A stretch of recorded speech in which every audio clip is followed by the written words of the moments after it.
today's video guys, magpainom og kanding. Mga kanding na mo guys.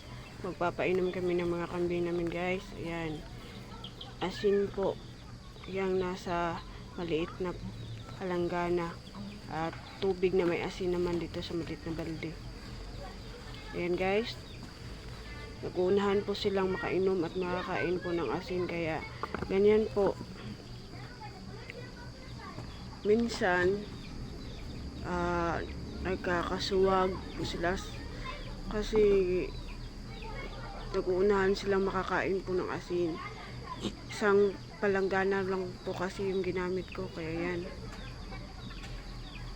Yung iba po mag-aantayan, tapos yung iba minsan kinukuha ko yung palanggana at nililipat ko. Kaso po lumilipat rin yung matatapang na mga kambing. Ang ginagawa ko, binabantayan ko yung matatapang na kambing na di makalapit para po makakain yung iba po. Ayan. Kumpleto po sila lahat ngayon, kaya nagkasabay po kasi silang bumaba, kaya kumpleto po sila ngayon.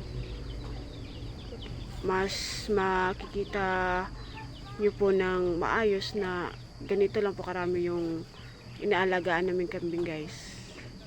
At hindi po ito sa amin po lahat.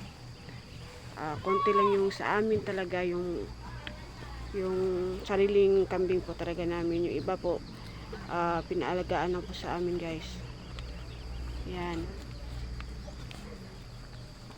Medyo makulimlim ngayon guys, pero di naman po umulan. Malakas lang uminom ng tubig, lalo na tag-init po.